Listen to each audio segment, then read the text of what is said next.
Manoj?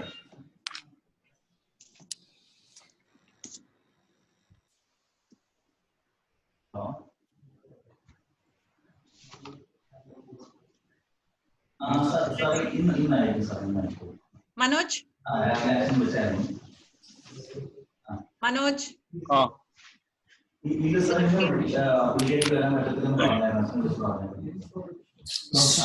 John.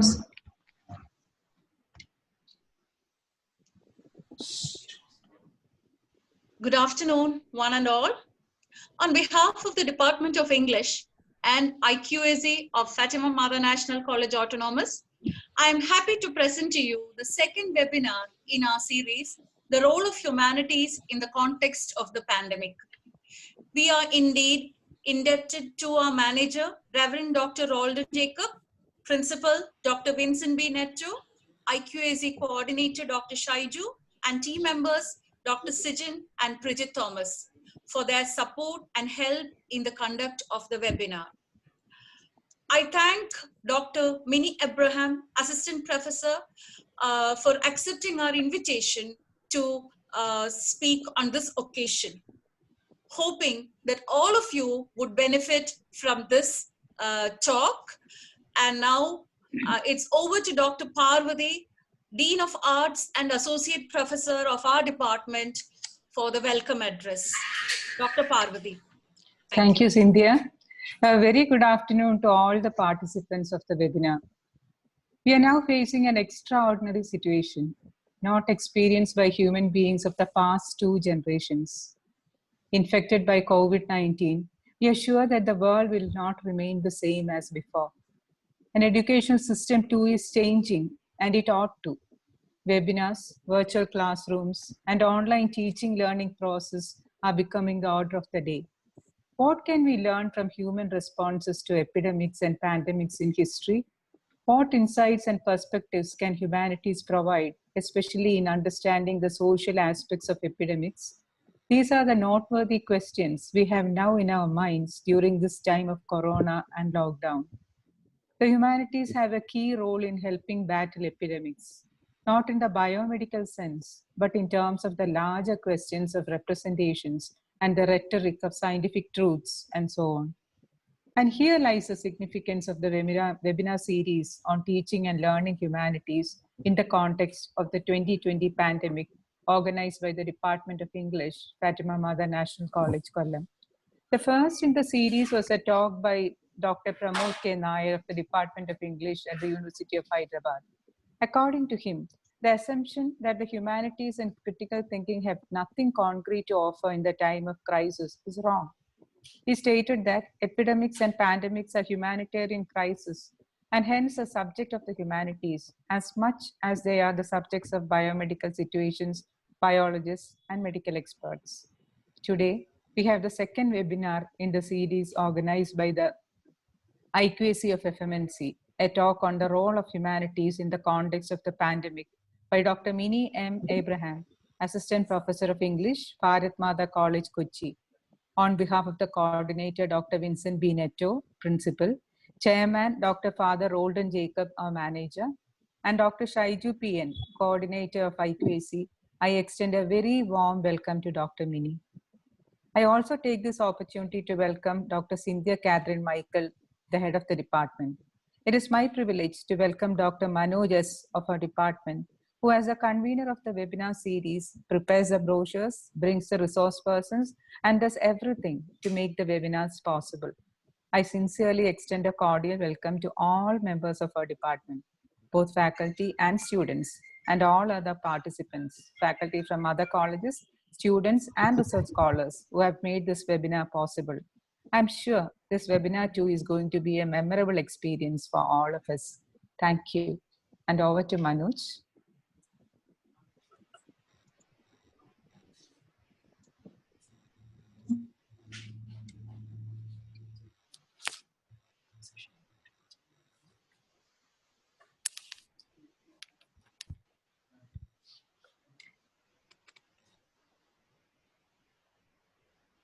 Manoj. Manoj sir has left. Okay, I welcome Dr. Minnie to deliver the keynote address. Thank you. First of all, may I especially thank Dr. Manoj, the Department of English, Fatima Mata College, Kollam, the IQAC, for giving me this opportunity to present a webinar here. I'm honored and especially delighted to do the honors for it. The title of this webinar is The Role of Humanities in the Context of the Pandemic. The COVID-19 pandemic and its accompanying tumult, or should it be alternatively called an eerie, compulsory quiescence, as the case might be, has spawned philosophical, practical, innovative, and futuristic reflections among all classes of people, primarily intellectuals. The events around us and the responses by nation states make us ponder about what Zizek termed as the struggle between barbarism and civilization. In such trying times, it compels one to speculate about the role of humanities in the larger scheme of things. What should be their approach, and how can humanities contribute towards sustaining the values of human life while dealing with an exigency? The questions I wish to raise in this session are: can humanities play a crucial role in promoting an ethical representation of events?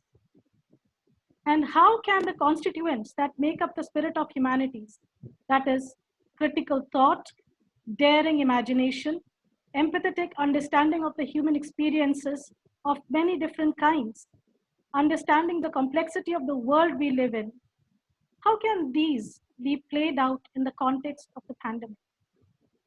Dr. Manoj, can I have the first slide, please? If you're there, can the first slide come on the screen?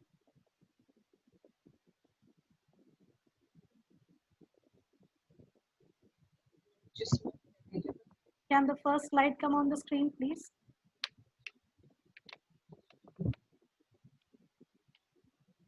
Okay. Okay, if there's an issue with it. So while dealing with the questions of the pandemic, I would like to look back on the reflections of certain scholars over the years. In the 20th century, Rabindranath Tagore, in his essay Nationalism, which was written in 1917, he said, history, and I quote Rabindranath Tagore, history has come to a stage when a moral man, the complete man, is more and more giving way almost without knowing it to make room for the commercial man, the man of limited purpose. This process is assuming gigantic proportion and power, causing the upset of man's moral balance, obscuring his human side under the shadow of soulless organization. We see here that Rabindranath Tagore gives more importance to the moral man as compared to the commercial man. Now, although this was written 100 years back, this is relevant even today. If we have the next slide, I would have liked it on the screen. The next slide is also a reflection by Rabindranath Tagore, while I quote, while making use of material possessions, and I may add technology or technological apparatuses in this case, man has to be careful to protect himself from their tyranny. If he is weak enough to grow smaller to fit himself into his covering, then it becomes a process of gradual suicide by shrinkage of the soul. So even way back in 1917, Rabindranath Tagore had expressed apprehensions that material possessions and technology will take over and completely obliterate what can be called the soul of man. It will cause the soul of man to completely shrink. If we had the slides, I would like the third slide. And in the third slide, I'm quoting Hillis Miller, one of the giant intellectuals of the 20th as well as the 21st century. And he wrote in 2016, the humanities in our universities, trade schools teaching primarily STEM subjects that are science, technology, engineering, and mathematics, to prepare students for a work in a technologized, digitized, and commoditized society.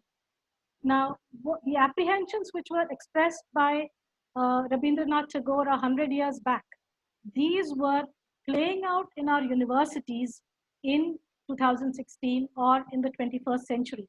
And Hillis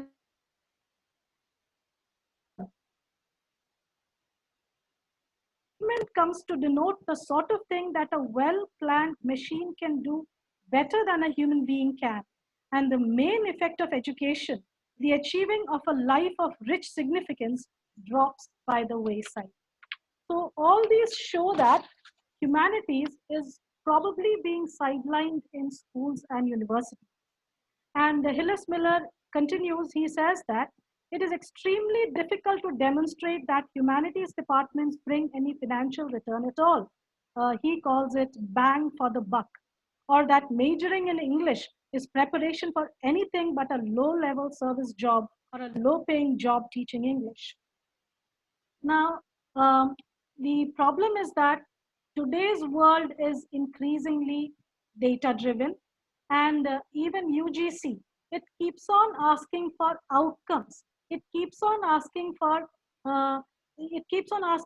physical or tangible output in terms of education. So when you are asked to provide a tangible outcome in terms of a job or self-employment, humanities finds it a little difficult to very easily translate the knowledge in terms of money. So that is a problem with humanities, and that is possibly why even the funding opportunities in humanities, that is much, much less compared to the funding opportunities in, shall we say, science and commerce. These apprehensions and concerns are reflected by Martha Nussbaum also, and she says, I quote, "Radical changes are occurring in what democratic societies teach the young, and these changes have not been well thought through. Thirsty for national profit, nations and their systems of education are heedlessly discarding skills that are needed to keep democracies alive. If this trend continues, nations all over the world will soon be producing generations of useful machines rather than complete citizens who can think for themselves, criticize tradition, and understand the significance of another person's sufferings and achievements." So we have our universities are unfortunately training the students to be more like machines, to produce output, to produce, shall we say, financial gain in one way or the other, at the cost of what can be called critical thinking, critical thinking, and understanding the significance of another person's sufferings and achievements. Martha Nussbaum continues, and as far as the radical changes which are taking place, she says, again I quote, "The humanities and the arts are being cut away in university education in virtually every nation of the world. Seen by policymakers as useless frills, they are rapidly losing their place in curricula and also in the minds and hearts of parents and children. Even the humanistic aspects of science and social science, that is the imaginative, creative aspect, and the aspect of rigorous critical thought, are also losing ground as nations prefer to pursue short-term profit by cultivation of the useful and highly applied skills suited to profit making." So we are actually living in an age where humanities is being consistently devalued and being replaced by specific skills which are suited mainly for profit making and not for critical thinking, etc. Manoj, can we have the next slide, please? I think I said all these things, so maybe we can skip 5 or 6 slides. Yeah, that also. This also I have already addressed. This also addressed. Yes. Now, what are the abilities associated with humanities and the arts? The ability to think critically, which I have already mentioned, and the ability to transcend local loyalties and to approach world problems as a world citizen, citizen of the world, and not just a local person, and the ability to imagine sympathetically the predicament of another person. These are the abilities which are associated with humanities, and as I said before, these abilities cannot be easily and directly turned into profit-making skills. That is the problem with humanities. So the question is, should education be exclusively for profit-making, or should education aim for a more inclusive type of citizenship? Next slide, please. Now, before we start arguing that this is what all the teachers have been anyway arguing, that education should not only be for profit, we should have a more inclusive type of citizenship. We have been fighting for that for ages, but then that is not being reflected in UGC or in any of the areas associated with higher education. Let's see what UGC envisages. Further improvement of quality of higher education is considered critical for enabling effective participation of young people in knowledge production and participation in the knowledge economy, improving national competitiveness in a globalized world, and for equipping young people with skills relevant for the global and national standards, and enhancing the opportunities for social mobility. So the focus here, the emphasis here is on equipping young people with skills relevant for the global and national standards. You are equipping students for employability, perhaps at the cost of critical thinking, as I said earlier. Next slide, please. And in the UGC vision, which is continued, sustained initiatives are required for institutionalizing an outcome-oriented higher education system and enhancing employability of graduates through curriculum reform based on a learning outcomes-based curriculum framework. So UGC is actually promoting an LOCF, or learning outcome-based curriculum framework, which focuses mainly on employability. Earlier, our education had at least some focus on humanities, liberal arts, etc. And now UGC is actually telling us to reform the curriculum so that the focus is shifted away from liberal arts, focus is shifted away from what we call humanities, and focus is based on the employability skills of the students. So as soon as they come out with a graduate degree or postgraduate degree, whatever, they should be equipped to perform some kind of a job which will make them self-sufficient. See, basically, it's a good thing to make students self-sufficient because basic needs have to be fulfilled, but it should not be at the cost of humanities. It should not be at the cost of critical thinking. UGC continues saying, with technology use and integration to improve teaching learning processes and reach a larger body of students through alternative learning modes such as open and distance learning modes and use of MOOCs. Now, on the surface, this seems like it is going to promote equality among students, and it seems like a very seductive concept that you have with technology, with MOOCs, and with distance learning modes, you can actually access more students, but it also has dangerous. It has a dangerous subtext saying that if you record all these classes on the online platform, you are slowly making the teacher, or at least the large number of teachers or the diversity among the teachers, you are practically moving them towards redundance. And when you move them towards redundance, again, you are actually catering to the market needs and not the needs of higher education. So we have an increasing trend where markets, corporates, etc., are controlling higher education to a great extent. We have so many private universities coming up. I'm very sure that they're doing a very good job. But somewhere, when you have such a large number of private universities, there is a danger of the higher education being controlled by certain corporate interests or interests which have agendas which may or may not be completely conducive to the human vision. May I have the next slide, please?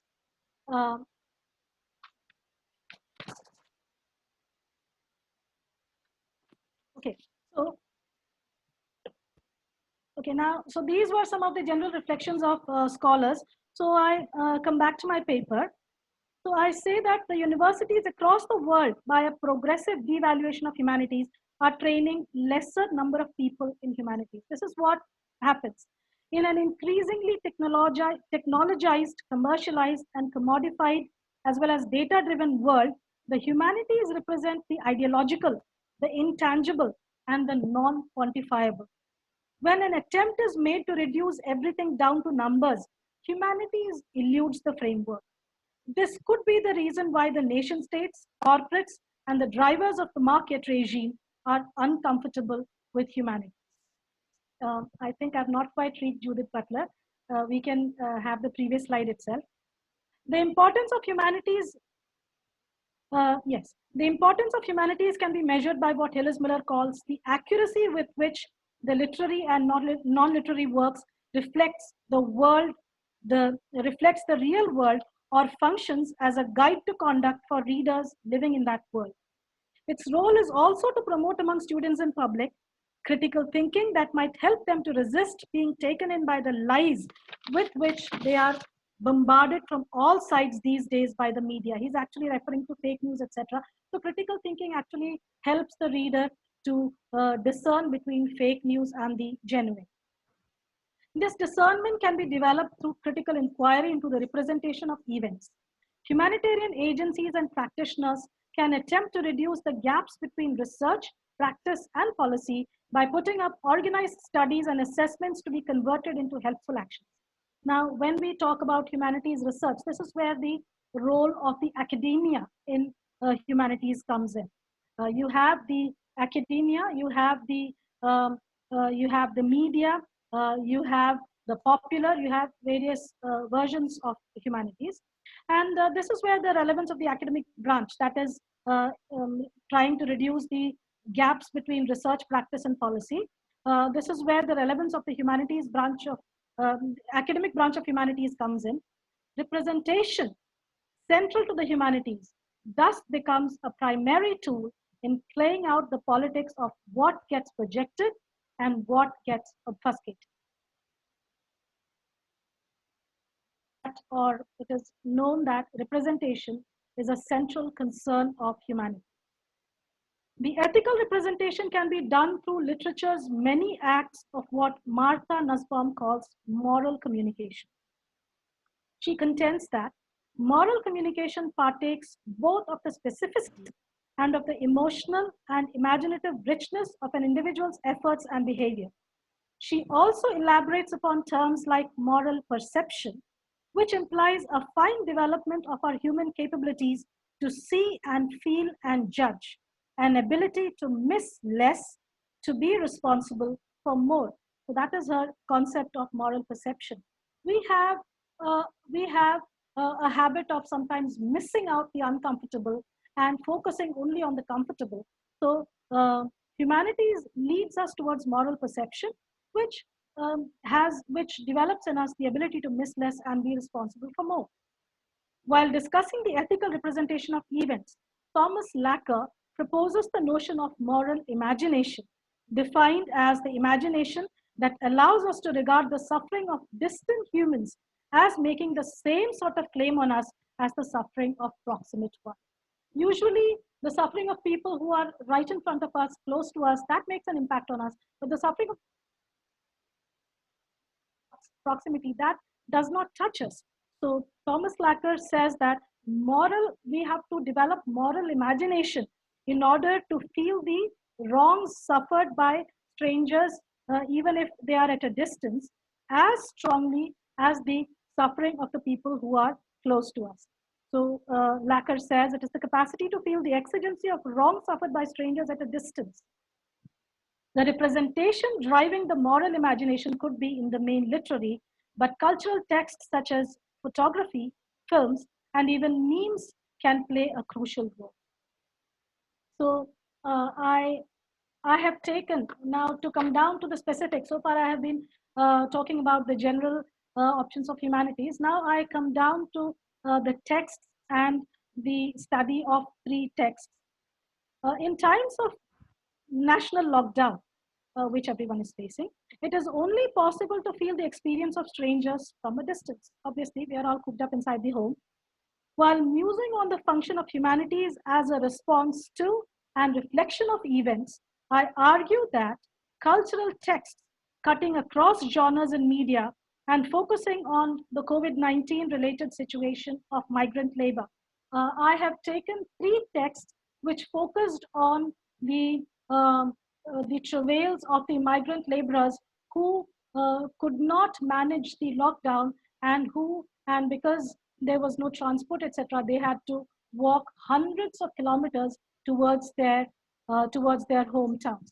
And this particular event was reflected in various texts, and I have taken 3 different texts for study, and I'm claiming that these texts, humanities as a response, cutting across genres, these texts become tools for moral communication by the ethical representation or critique of events. They embody what Ranjan Ghosh in his book, Thinking Literature Across Continents, he calls hunger in literature.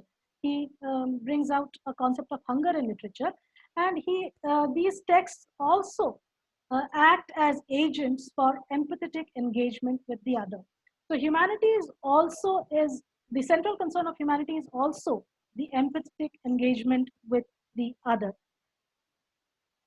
So to this end, I look at 3 texts, all dealing with migrant laborers who were forced to walk hundreds of kilometers towards their villages due to the unexpected lockdown clamped by the government in the wake of the coronavirus outbreak in March 2020. The texts include an academic essay, The Long Walk, Migrant Workers and Extreme Mobility in the Age of Corona by Pramod K. Nair. That is the academic piece. A journalistic piece, The Pandemic is a Portal by writer-activist Arundhati Roy, who explores the various aspects of the corona lockdown on various sections of society, and an anonymous poem which was published in the Quint, and it was titled What I Didn't See, a poem for the migrant laborer of India. Texts as moral communication. As part of the moral communication process, an allegation which rises especially against academic writing is that it seems to exoticize the other by approaching and engaging with it from a safe distance. Theorists like Natasha Eaton and Krista Nelwolf argue that the exotic, or the other, is best consumed from within safety and detached from its original context that may be wild and unruly. In full agreement, Nair remarks, the literary exotic is a diegetic space. It enables us to encounter the other world, but without the messiness of living in it. As such, literature is the safest mode of encountering the other world and its inhabitants. On a superficial level, this sounds like a very safe option, but Ranjan Ghosh, in his book Thinking Literature Across Cultures, he legitimizes the argument against exoticization by contending that Sahitya or literature has the ability to operate beyond the point of a direct act of perception. Its creation and consumption sans direct perception is acceptable. Now, Pramod Nair, while describing the travails of the laborers in his essay with a pungent touch, uses terms like carceral imagery, extreme mobility under an immobility regime. Ironically, the agentic coordinates for extreme mobility, the fact that these migrant laborers had to walk hundreds of kilometers, he's calling that extreme mobility, consist of utter helplessness and desperation. They had no other way. That is why they undertook this journey. When he adds, migrant workers across the Indian metropolises are always already in a hyper-incarcerated mode. Now, I wouldn't call it academic objectification or exoticization, but feeling the suffering of distant humans on par with the suffering of proximate ones. Arundhati Roy makes an analogous statement to Nair's in her journalistic piece. As they walked, I quote, as they walked, some were beaten brutally and humiliated by the police who were charged with strictly enforcing the curfew. Young men were made to crouch and frog jump down the highway. Outside the town of Bareilly, one group was herded together and hosed down with chemical spray. Now, this is the irony. They couldn't stay inside. They didn't have food, etc. So they were forced to undertake a journey. And when they went outside, the police is actually beating them up, saying that you are, breaking the curfew. So this is the situation which is brought out by Arundhati Roy and Nair, Pramod Nair.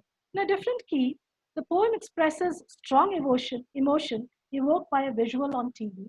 Now, this poem, which was published in Quint, as I said, it shows the visual of the migrant laborers they are running, and you have a poem which is said as a voiceover. What did I see? I quote from the poem. What did I see in the videos of migrant laborers fleeing cities? Blue skies, tall buildings, wide shining roads, green trees. It's also beautiful, my magnificent India. What did I not see in these videos? Helpless and ugly poor, tired of the city, running hungrily towards their villages. This means that even if the video was about the fleeing migrant laborers, they somehow got relegated to the background in the eyes of the spectator. The spectator didn't really see the running migrant laborers. The spectator only saw the background, the trees, the buildings, magnificent India, so to say. One of the reasons for the charge of exoticization is a paradox of aesthetics and the dissemination of the outsider's predicament. Elaine Scarry suggests that if the aesthetic of beauty of human beings, nature, objects generates the desire for replication and the production of more beauty, then that literature which points to the destruction of such beauty, as in the narratives which map dehumanization, may generate the ethical hunger to demand a return to beauty in various parts of the world. So these narratives of dehumanization, it is actually a kind of counter aesthetic which maps dehumanization, and it fulfills the ethical hunger to demand a return to beauty. So anything which is removing that beauty, anything which is destroying that beauty, this representation is a call for return to the original beauty. By bringing out their suffering and publicizing the predicament, Nair's text can be read as an ethical aesthetic demand for more just social arrangements. That is what humanities is doing. The paradigm of heroic stuckness, I quote from Nair, the paradigm of heroic stuckness that frames the conditions of the migrant workers expects them to endure and prevail in most horrific of conditions: no wages, no food, no jobs, and a virus on the move. Roy too highlights the injustice when she says, every one of the working people I spoke to was worried about the virus, but it was less real, less present in their lives than looming unemployment, starvation, and violence of the police. The poem, it prods the reader's conscience by pointing the finger inwards. These homeless are probably baseless, without data, hence invisible to me. So the implication here is that only those people who have a document, only those people who have a data, only those people who matter, they are the only ones who become visible. Otherwise, these people become invisible, even in a video which featured them running towards their homeland or home. So these three texts, by a paradox of aesthetics, lay bare the loss of human dignity by mapping the dehumanization in this particular context, resulting in the restoration of that dignity. So I'm arguing that in a way, by mapping dehumanization, these texts are in a way restoring the dignity of the individual. Thus, the piece is written detached from their original context. So all of them were not done in the original context. They were definitely detached from the original context. They do not in any way diminish in their ethical, political, or emotional value. They are not objective or distant or an exercise in literary, political, or academic exoticization. They are exercises in communication, aim at prodding the reader's conscience about the other by an ethical aesthetic representation of events. Now I'll come to the second point, and the point about hunger of literature. Coming to the second point, what is meant by hunger in or of literature? Ranjan Ghosh posits the ethics of Sahitya or literature as inscribed in a variety of hunger to explicate the ways of human experience and engagements with emotion. So basically, humanities is about human experience and engagement with human emotions, and how human emotions are sometimes manipulated for gain of many kinds. He adds, I quote, "For me, this aesthetic of hunger in Sahitya is about forming, foregrounding, and fictionalizing the other." So this is again the concern of humanities, engagement with the other. Ghosh also vouches for the ineliminable hunger in Sahitya to evolve greater modes of meaning and deeper enclaves of sense. He adds that the literary capital built out of such transcreative hunger has its own power and politics of insertion, interference, and assimilation.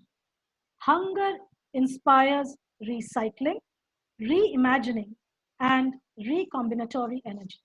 So whether it's an academic essay, whether it's a poem, a work of fiction, whether it's a journalistic piece, it embodies this particular hunger, and that is why these events are recycled, reimagined, and a recombinatory energy is released. This hunger to explicate a dire human experience is refracted through the intellectual prism when Nair says that the event in terms of hyper-incarceration, stuckness, and extreme agency. He says that the ones who are stuck have simply to wait it out or wait for the crisis to blow over. This recycling and reimagining of an event can be seen as recombinatory energy. It also resonates with Judith Butler's comments on the spurious distinction between grievable and ungrievable lives, that is, those who should be protected against death at all costs, and those whose lives are considered not worth safeguarding against illness and death. We have seen this segregation in many of the countries. Some people, some groups of people, they are important. They should have access to medical care. They should have access to all the important things. And there are other groups of people from whom this medical care and all other help is withheld, or no actual efforts are made for this help and medical care to make it accessible to certain groups of people. And these differences are being critiqued, interpreted by humanities through all these texts. This diminished value of human life is echoed in the concluding lines of the poem. Since now there is no rally, they are unimportant. So these migrant workers are called unimportant. They are important only for political rallies or as vote banks. So as long as there is no context for a political rally or a vote bank, they are completely insignificant. This kind of inequality is not exclusive to India, obviously. It is also seen in developed nations in what Sean Oseosu calls the politics of disposability. He states in his Boston Review article, systemic social inequalities have made some groups more vulnerable than others, like people with disabilities, racial minorities, elderly, the undocumented immigrants and prisoners. The cultural critic Henry G. Rook analyzes this politics thus: it's a politics which the unproductive, that means the unproductive people are the new marginalized. I mean, they are among the marginalized. The poor, the weak, and the racially marginalized, they are considered useless and therefore expendable. So you have groups which are divided into expendable and the useful. This disposability is thus expressed by Nair in his work, in his essay. For the migrant workers, staying on in New Delhi was not an option since their wages had stopped and there was no work to be found. The lockdown proscribed all movement. Roy brings to light the expendable plight of the migrant laborer under lockdown, who also happens to be the other. Many driven out by their employers and landlords, millions of impoverished, hungry, thirsty people young and old, men, women, children, sick people, blind people, disabled people, with nowhere else to go, with no public transport in sight, began a long march home to their villages. Some died on the way. Thus, by bringing the plight and predicament of the migrant laborer to light, these texts, they practice the politics of interference and evolve deeper enclaves of sense and meaning. And I argue that these texts thus fulfill the hunger of literature as a responsibility towards the other. Now I come to my third point, that is the empathetic engagement with the other. The third point is about literature's empathetic engagement with the other. The literary text engages with otherness in an attempt to sketch the other's life world through the seeds of the ethical, political, and the emotional. Jeffrey Galt Harpum states that the humanities in general and literature in particular are a genre that seems especially committed to the exploration of outsiderhood. He reckons that the urge of thought to fulfill its obligation to the other, the outsider, manifests itself in other than thought.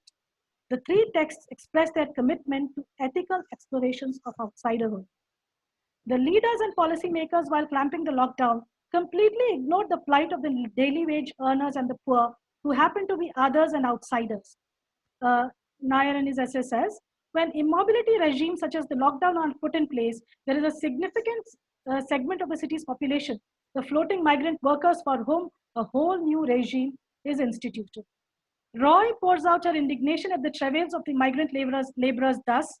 Our towns and mega cities began to extrude their working class citizens like so much unwanted accurate. And the poem, pointing to the invisibility of the migrant laborer, even in the video featuring their exodus, says, what did I see in the videos of migrant laborers fleeing cities? Blue skies, tall buildings, wide shining roads, green trees. It's all so beautiful, my magnificent India.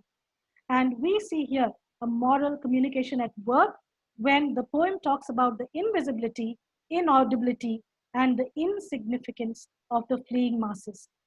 But the compass points at the reader or the listener who shuts himself off from the predicament of the other. Roy further says in her article, she quotes a fleeing man thus, maybe when Modi ji decided to do this, nobody told him about us. Maybe he didn't know about us. And Nair speaks about the state of precarity in which the migrant workers' lives are lived. It consists of invisible practices of isolation and exclusion, since it is a condition of people whose lives do not matter. What I said earlier, these are the dispensable and lives which can be disposed of. Thus, these texts exemplify Nussbaum's idea of moral communication leading to moral perception and a moral imagination where the other is received and perceived through the empathetic identification. By prodding the reader's ability to miss less and to be responsible for more. This is done by foregrounding the other, playing out the politics of interference and assimilation, and also producing a recombinatory energy by reimagining and recycling and variously nudging and prodding the readers into seeing, hearing, and calling out for more just social engagements, thus embodying the spirit of hunger in literature. And I must say that we have seen the result of the politics of interference which was played out by these texts when as soon as some movement was possible, the governments made arrangements for the travel of these migrant laborers before bringing back the more privileged people from abroad, etc. So trains were arranged, etc. So some response was there from the government, some response was there from the policymakers to address the predicament of these migrant workers. So when a kind of when the politics of interference is played by humanities, it does have some kind of an impact. That is my argument. Obviously, the problem was not fully addressed, but at least there was a partial intervention. So I would say something is better than nothing. Can we have the next slide, please? So these here I have so far I have talked about the three texts which dealt with humanities and which was a response of humanities towards the events which are taking place. Now I come back to the larger question, and once again I come to the general reflection by some scholars. Now this one is by Judith Butler. She is talking about the pandemic situation.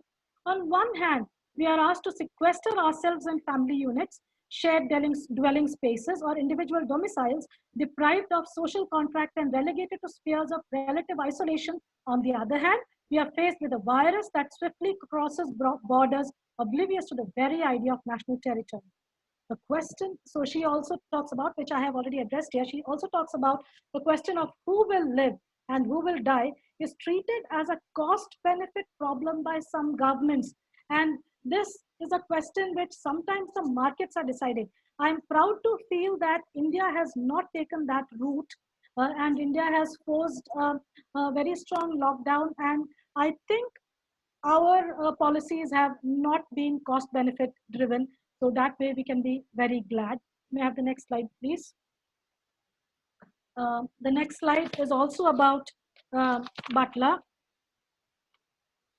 How do we pose the question of what consequences this pandemic will have for thinking about equality, global interdependence, and our obligations towards one another? The bolstering of national policies and the closing of borders, often accompanied by panic, xenophobia, and the arrival of entrepreneurs eager to capitalize on global suffering, all testify to the rapidity with which radical inequality, nationalism, and capitalist exploitation find ways to reproduce and strengthen themselves within pandemic zones. Now, what I'm arguing is that humanities provides these perspectives. Otherwise, we will only have the narratives which is given to us by the states, the nation states, the corporates, the markets, etc. So an alternative or a counter narrative to these is being provided by the humanities scholars. May I have the next slide, please? This is also by Judith Butler. And she says, if only the rich will have access to the treatments as they are delivered, are we expected to applaud this radically obscene social inequality, coupled as it is with market rationality and American exceptionalism?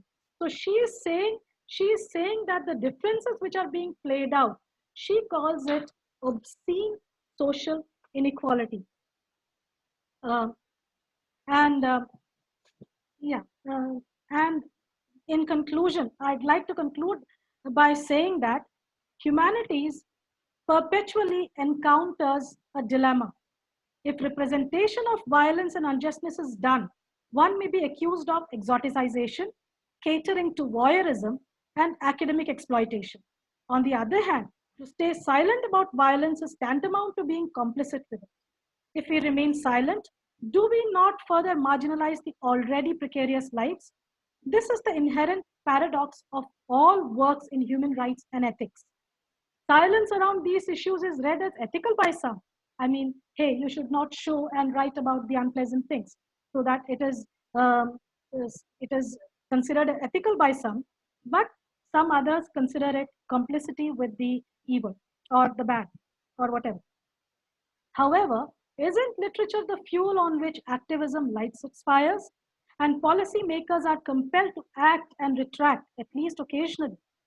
Can't humanities research and writing influence practices, policies?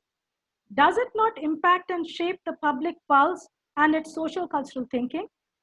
So should humanities and literature, driven by ethical hunger, not engage with the other just to avoid controversy?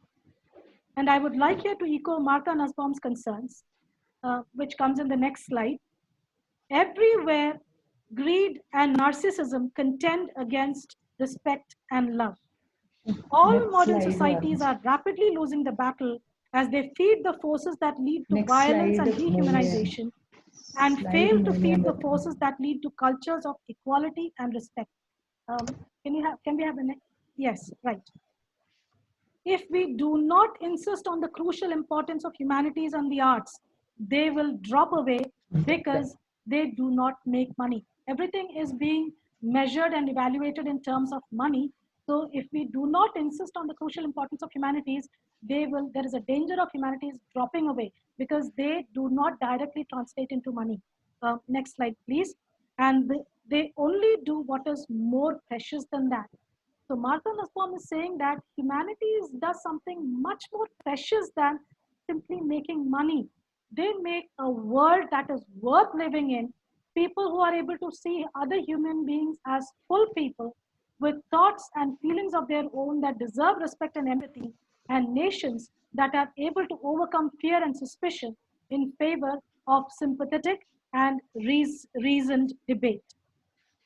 With these words, I believe that I have demonstrated clearly that humanities is central to any discussion of precarious lives, suffering, and the other, especially in the context of the pandemic. It cannot and must not stay silent for fear of being accused of exoticization or any other allegation that is leveled against it. Humanities should be ever present to analyze, interpret, critique, and create representations and narratives built by nation states and corporates. If there is an ethical response at all possible in these troubled times, it must come from humanities research and writing. Thank you. Thank you. Thank you, Mini Ma'am. And I'm sorry about the initial confusion No, because no, I got logged off. I think this is something we have to anticipate when we that conduct was, that webinars. was fine. Yeah. So you were listening to Dr. Mini M. Abraham from the Postgraduate Department of English, Bharat College, Kochi. And this presentation is actually part of our webinar series, Teaching and Learning Humanities in the Context of the Pandemic. The title of today's presentation was The Role of Humanities in the Context of the Pandemic.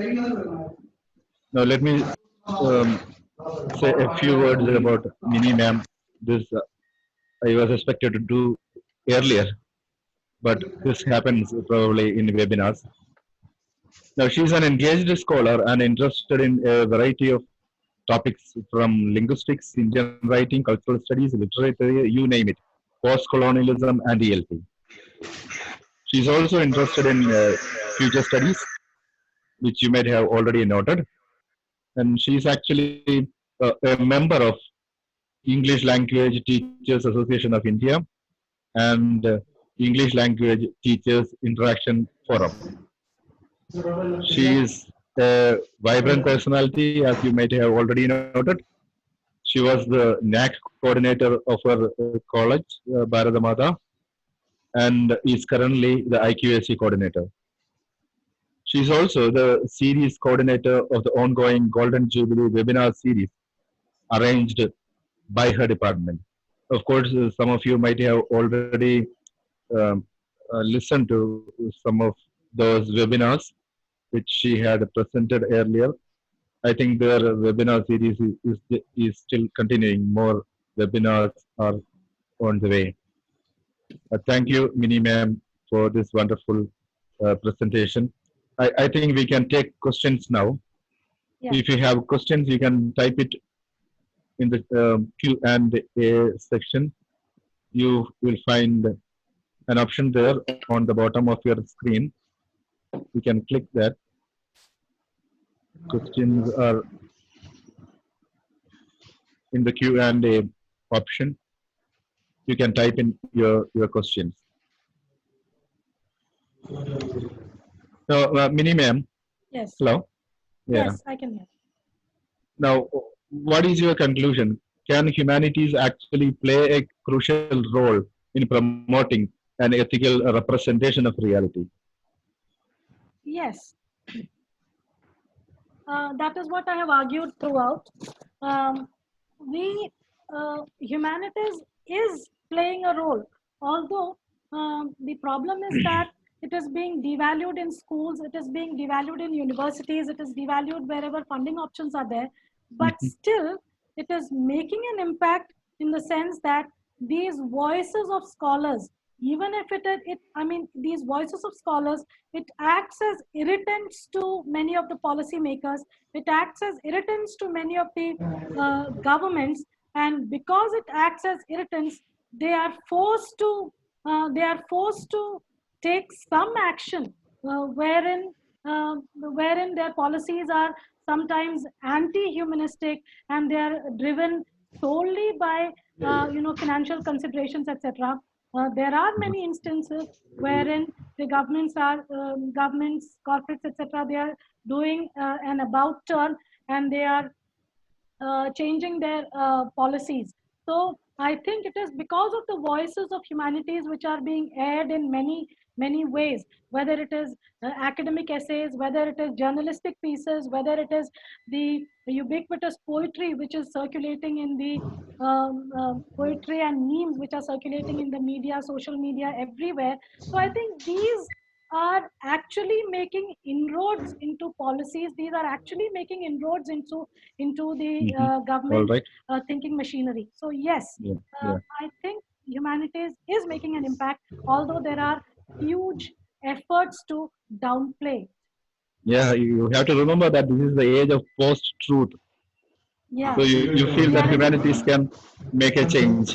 But Yes, yes. on the contrary, Pramod K. Nair was, while presenting his webinar, the earlier one, Yes. he was, had a joke on this when he asked, will policymakers actually consult the head of the department of English here, or from Bharat Mata College, or Yeah, from, I remember Pramod yeah, saying yeah, that.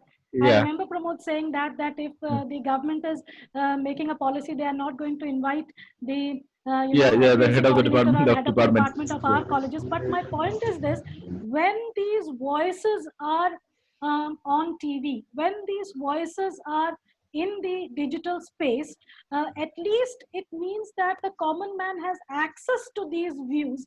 And when the common man has access to these views, it helps in shaping public opinion. And public opinion is something that the governments have to take into account while making their policies. So they cannot work with entirely unpopular moves. So that way, so even though there is no direct engagement with the humanities or academics, as Pramod sir said, but I think indirectly it makes an impact.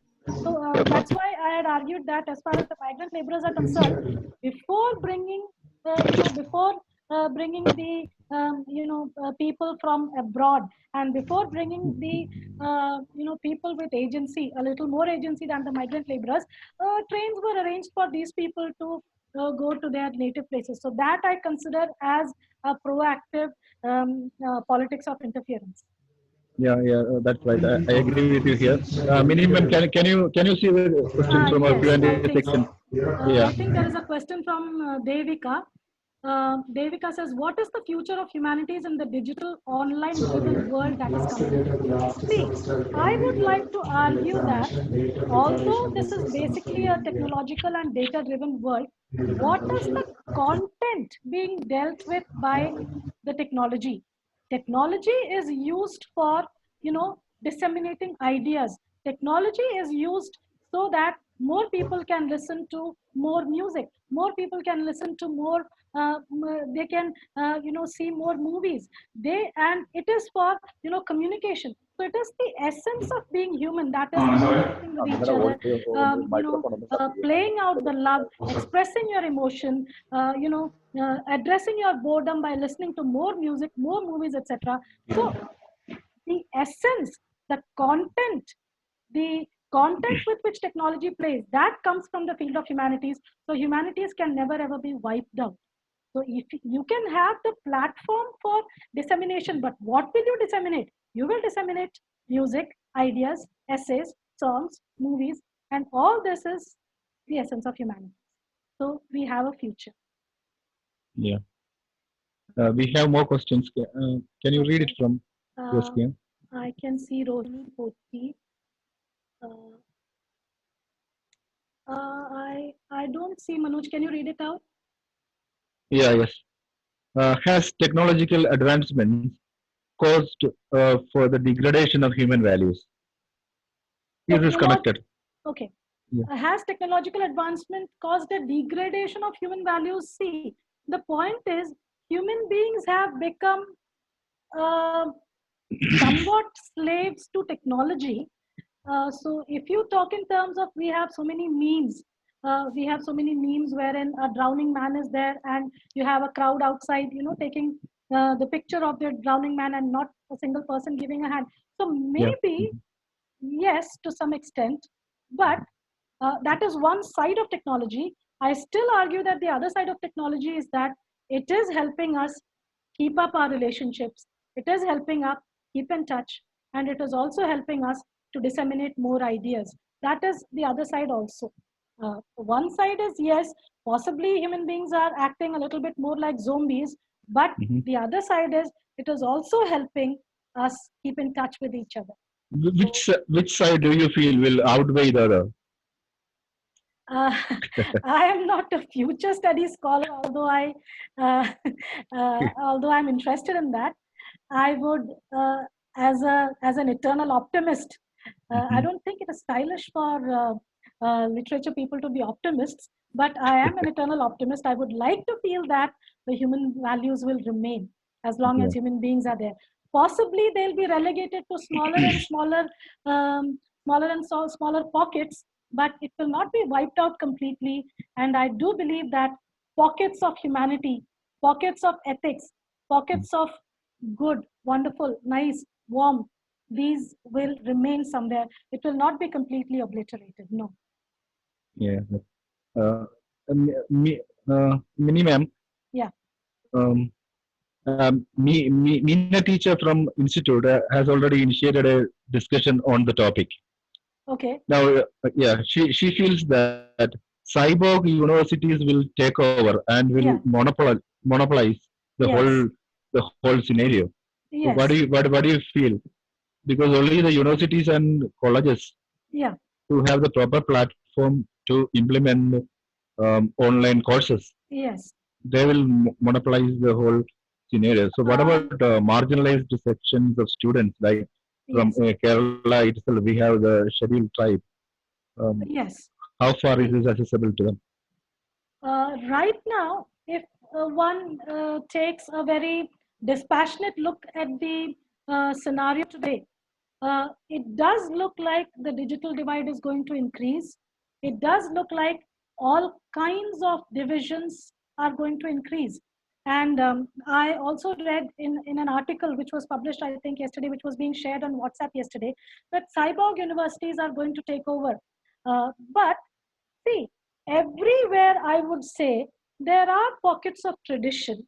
Everywhere there are pockets of, you know, pockets of traditional modes of learning, and it keeps making a comeback in one form or the other. So yes, there will be an increase in the cyborg universities kinds of things that is going to be there, and the incidence of the private universities, that is also going to increase because they will be the one with funding, and the public universities, they will always have a fund crunch, etc. Yes, but I, again, as an optimist, I would like to feel that the private universities will not completely swallow up the uh, pu- uh, public universities, and we will still have these pockets of tradition which would be modified and which would be improved by tradition, which would be improved by technology, but there will be people who will maintain what it means to be essentially and quintessentially human. Perhaps they will not uh, they will not make a huge impact or a major impact, because even now we see that the whole world is data driven.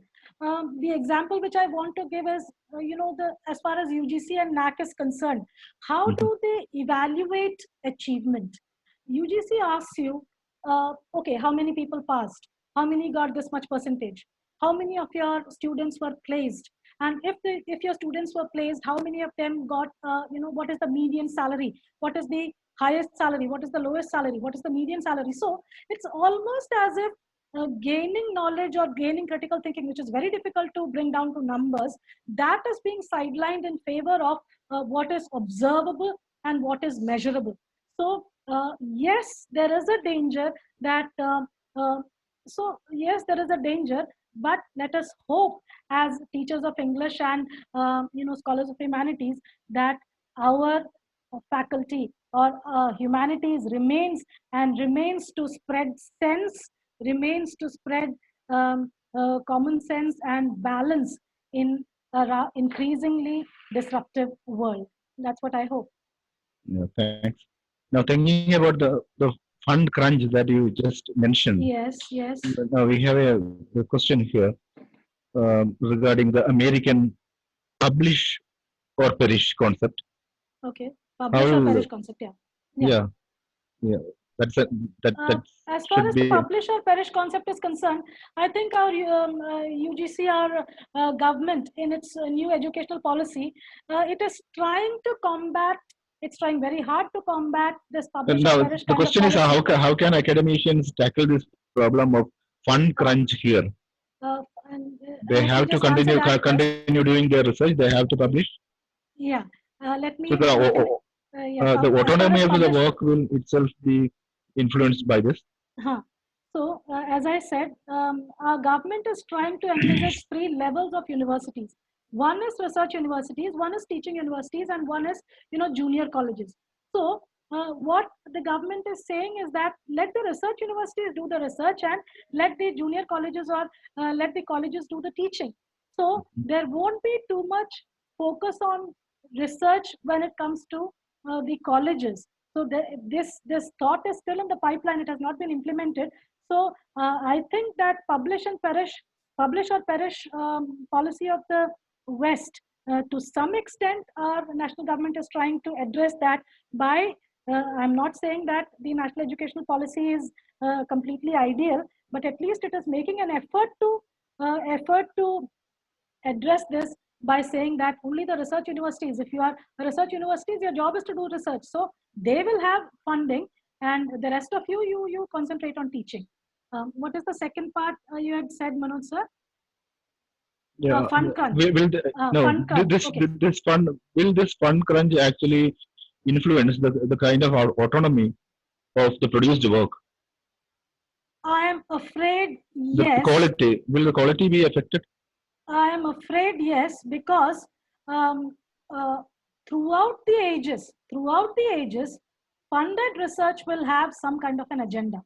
Even now, when the government is trying to implement the IMPRESS projects, the STRIDE projects, they are focusing on what is called nationalism. And there are so many academics who are actually critiquing the government's notion of nationalism as being slightly reductive, as being quite reductive. So when the government is actually funding STRIDE projects and IMPRESS projects, etc., which do address the humanities area, it does address it, but the government seems to be having a certain agenda, a nationalistic agenda. So yes, if there is a fund crunch, it will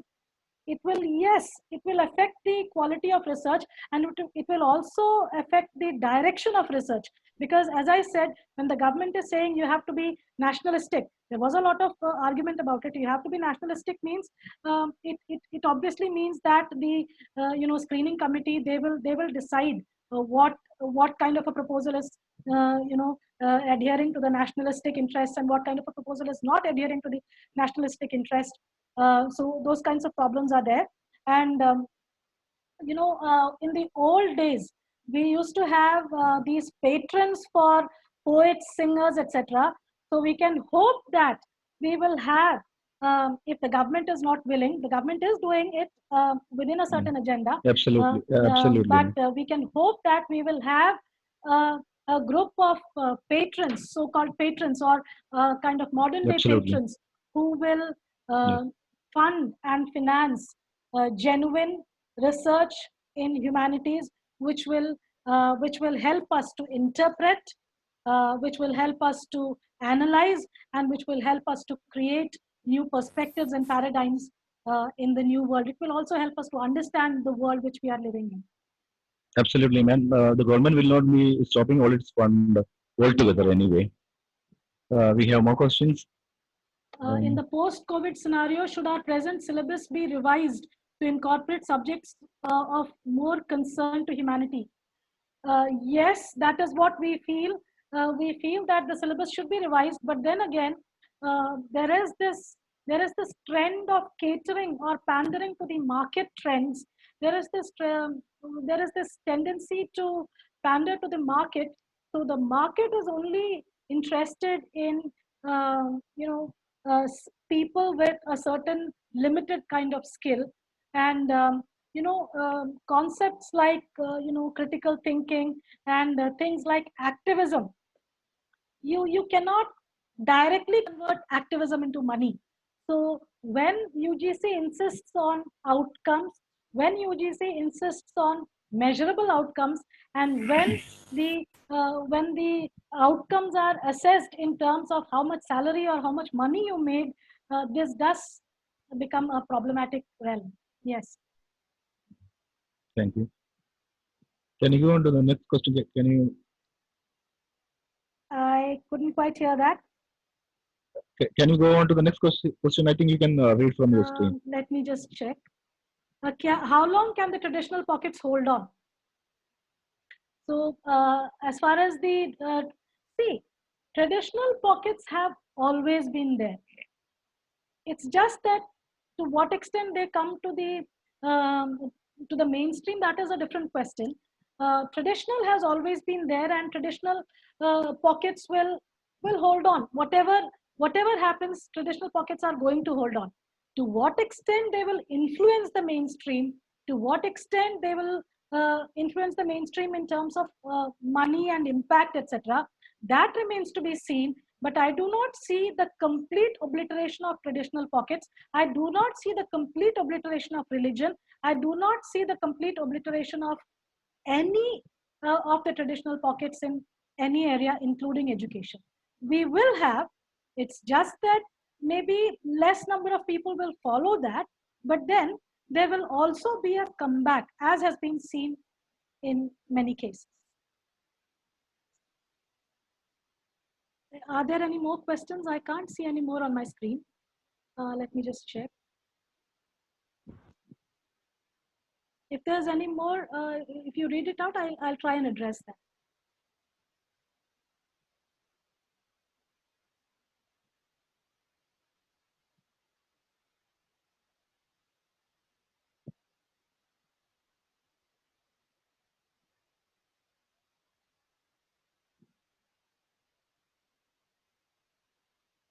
So I think I can't see any more questions. If there are any more questions, I'm ready to answer that. Mini ma'am, can you hear me? Yeah, sure. I can hear you. Okay. We have a question here. Yes. Regarding the minorities. This is one of your arguments, Okay. which is a strong argument here in this case. Yes. Do you really think that literary works can influence higher authorities to consider the case of the minorities? We have a lot of literature coming out during the time, and then during the post-pandemic times, more works will come out. Do you really think that these works will influence the authorities to consider the case of the minorities? What do you feel? I think, see, it is not just literature. By literature, I don't know whether the person means fiction or poetry. My point is humanities, including fiction, non-fiction, journalism, everything. My point is that it shapes public opinion. So as far as the direct impact of a literary work towards changing a policy is concerned, no. The answer is no. It's not going to change. But the point is, these literary works, these journalistic pieces, they will go a long way towards shaping public opinion, and public opinion to some extent may penetrate the policymakers in making the policies. So it is not a direct intervention that I'm talking about. It is an indirect intervention that I'm talking about. Indirect intervention, which is brought about by shaping public opinion. And if the public comes out onto the streets and it is protesting against something, the authorities, to some extent, I'm not saying that everything is going to change or drastic changes are brought about, but then if you study history, all changes have started from the written word. All changes have started with the ideas being disseminated to the people. So that is how revolutions have taken place, and that is how revolutions are going to take place in future also. So as far as direct impact is concerned, no. But as far as indirect impact is concerned, yes. And I can see another question here. Does the politics of disposability affect illegal migrants? If yes, how? Definitely the politics of disposability affects illegal migrants, and that is why we have seen so many instances of suffering of the migrant laborers. First of all, the three works which I took, that happened sometime in March. So many people, they were forced to walk hundreds of kilometers. Then we had further examples where these people, a train hit them, then they were beaten up by the police. All these things, it is happening precisely because they are considered disposable. And there are other groups which are considered disposable, that is the elderly. Now that is not happening in India, I'm proud to say. So we are valuing human life here in India, but we see that in countries like US and Italy, etc. Now this is what the news channels, and this is what most people are saying.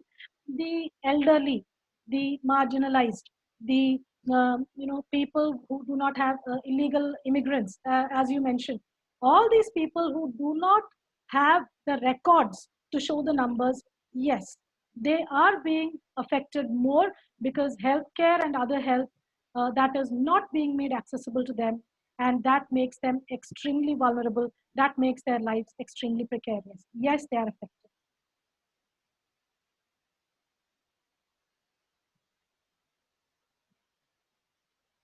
Is there anything else?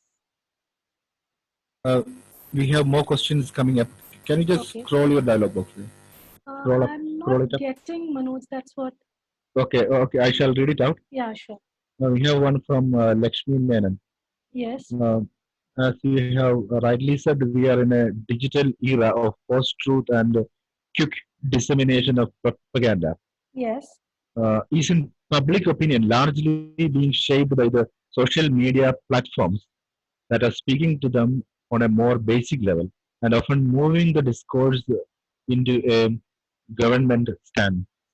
What do you think about the influence of how far can social media platforms and the kind of discussions that take place there can actually influence the government? Okay. Yes. See, it is true that social media is making great inroads into public opinion. That is perfectly true. But at some level, the people are also aware that most of it is really unverified, and it is fake. And then many of the people within the social media itself, they are countering them also. So yes, the memes are shaping public opinion. The memes and whatever information is being circulated on the social media, that is definitely shaping public opinion. Um, but at the same time, when people want to know authentic news, they do turn into the news channels, which definitely give more verified kind of news. So yes, they shape public opinion, and whether they reach the policy making coterie of the authorities, perhaps not, but then they do take cognizance of the fact that yes, this is the public pulse. It does give the public pulse, and in India we do not hold too many. We do not hold too many surveys checking the popularity of the current government, etc. Something which is done, I think, exclusively in the West. But then, if that is done, we will get a real idea about the public pulse, what the public thinks, what is the approval rating, etc., of the government's policies, etc. Mm. So, to some Yeah, extent, yes, but as far as the authorities are concerned, maybe not so much. thanks for Yeah. clarifying. We So have now I another, can see some of the questions here. Even okay. though humanities is the soul of the society, why is humanities considered inferior to science in many schools and higher education? See, again, I repeat, this is a data-driven world, and whether it's the government, whether it's the corporates, whether it's the nation states, everybody wants observable outcomes. Everybody wants observable output. And humanities cannot be reduced to numbers easily. The impact of humanities, it's not easy to reduce it to numbers. And that is why it is considered inferior. It's not considered inferior. I wouldn't go so far as to say it is considered inferior.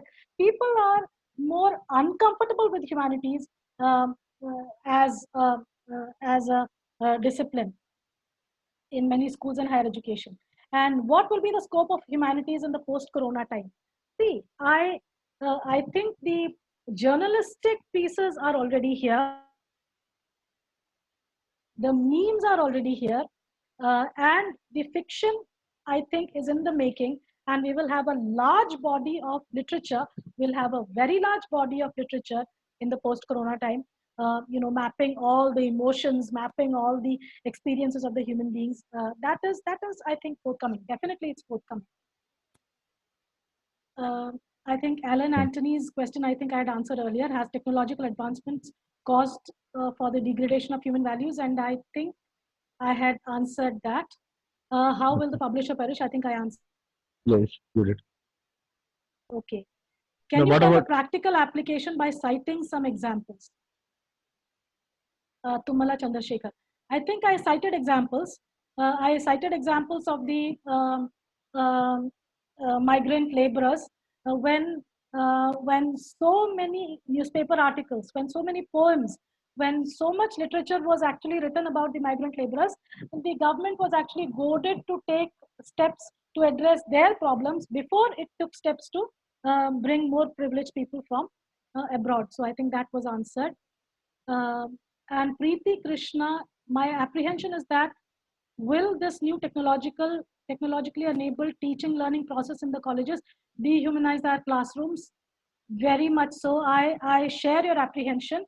You really cannot substitute the face-to-face interaction. And when we are having all this technology-based interactions, that is certainly going to, well, I don't know, should I use the word dehumanize? It is certainly going to reduce the passion and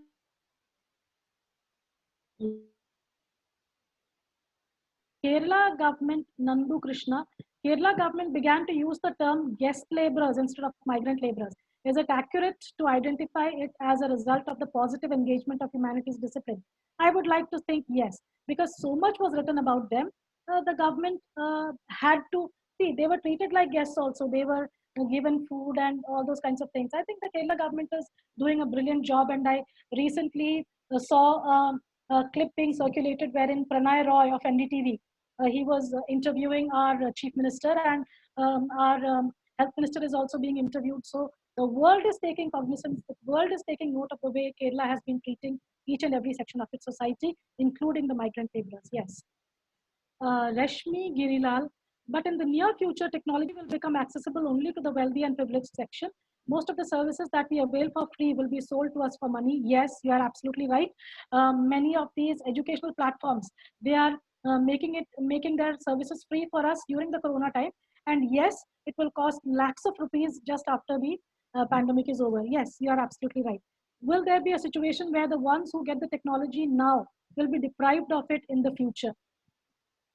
There is a genuine danger of that. There is definitely a genuine danger of that. And as I said, it is definitely going to create more segregation, more separation, more digital divide. That is inevitable, and that is where engage in discourse in all these possible places. That is what they're trying to tell the government. Try to reduce the digital divide. Try to reduce the digital divide, and try to reduce all these inequalities, radical inequalities, which Judith Butler calls them. Steps should be taken to address those also. That is what our opposition is also talking about, but our governments are doing a good job. Do you think it is practical and effective to involve students in online learning for a long period of time during the pandemic? And will this type of study be as good as the traditional one? No, it will not be as good as the traditional one, because there are so many memes over it. I mean, you can sit in front of a screen and you can do something else, because sometimes your videos are switched off. If your videos are switched on, see, the teacher cannot gauge. The only way the teacher can gauge is if the student submit some kind of an assignment or some kind of work, And that work, we can, it's very difficult for the teacher to continuously trace whether the work is plagiarized or not. So definitely the online learning for a long period of time is not going to be as effective as the traditional one, but then we are in for it. I don't think we can escape it. So the only way is to, you know, adapt to it and make the best of it, because I don't think there is an escape from it in the very near future. And Tanya says, how will the new form of the student assessment be in the time of pandemic, where both in the same place or the same space? We already had this culture of multiple choice questions, which I personally feel that it is certainly not suitable for humanities at all. It is suitable for mathematics and sciences, but it's not suitable for humanities. But this is already there. I mean, even before the pandemic, this was there. And we all know, if most of you are teachers of English, you know that in the UGC, UGC NET examinations, we already have multiple choice questions which evaluate a person's knowledge of theory and which evaluate a person's knowledge of language. So that is fallacious to begin with, and that is not really ideal. But then I hope that when the humanities group comes forward, it will probably find some solutions for it. As of now, this is the transition stage, and the portents are not very good as of now. Do you believe humans can overcome their mental attitude crisis post-lockdown? People will have trouble. Already, the governments are officially addressing instances of mental health. So, since mental health problems are there, so this is being officially acknowledged that mental health is going to be an issue, and people will take some time to come back to normal. And we don't know how normal it's going to be in the post-lockdown times, because even post-lockdown, there are going to be a lot of restrictions, and because there are going to be a lot of restrictions, people will face difficulties, mental difficulties, emotional difficulties. Definitely, it is going to impact.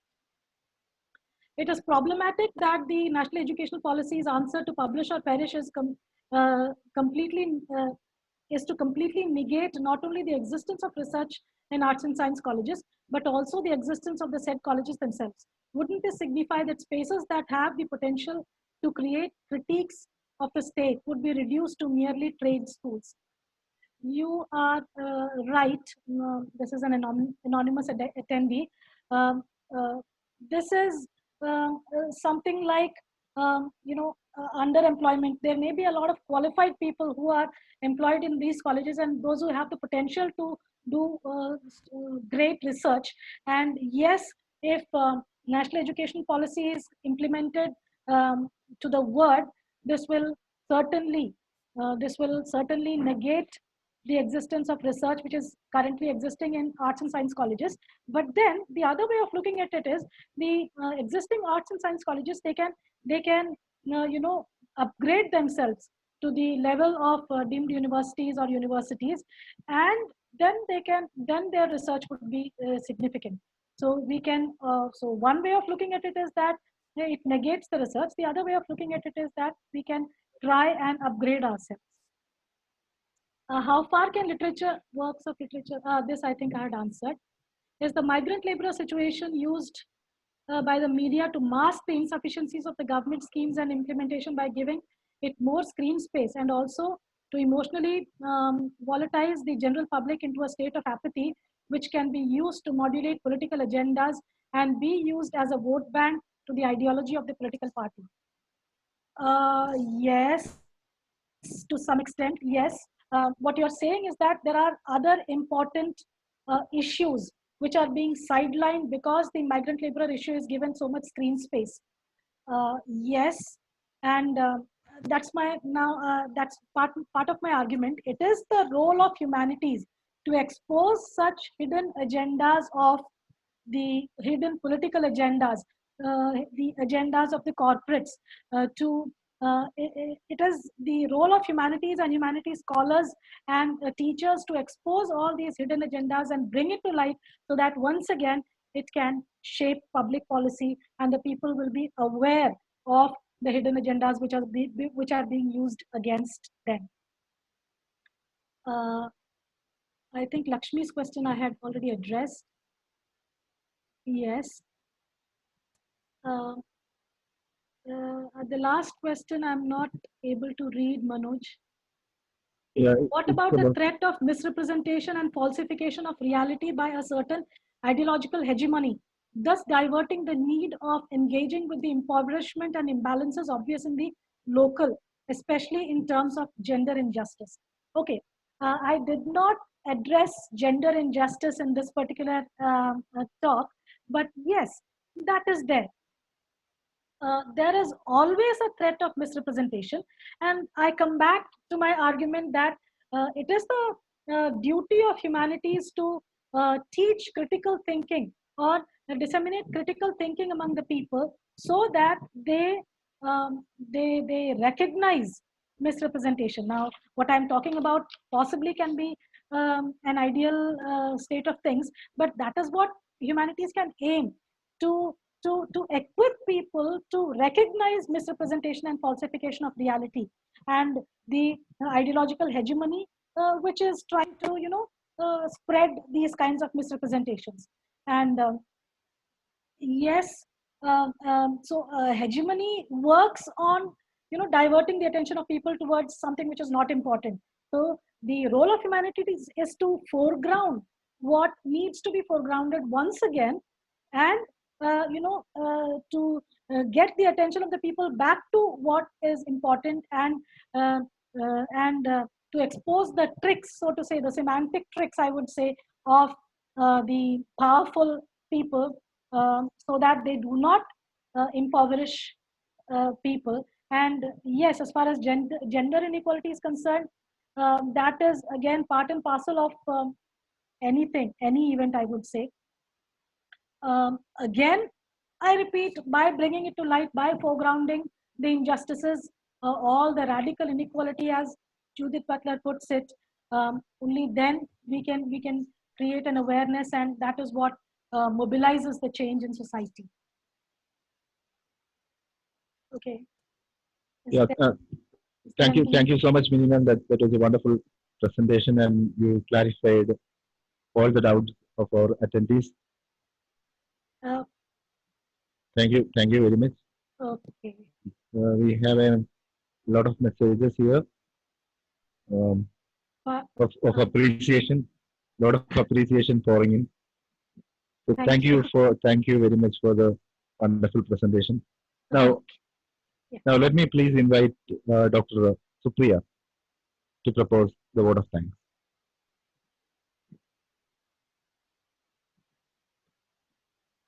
She's not audible. She's mute. Dr. Supriya is mute. Can you hear me now? Yeah, we can hear you. Yeah. Thank you, Dr. Mini. As we know, humanities is a discipline that requires constant revision and restructuring in the demands of the changing times. It has assumed an unforeseen dimension in the context of COVID-19 pandemic.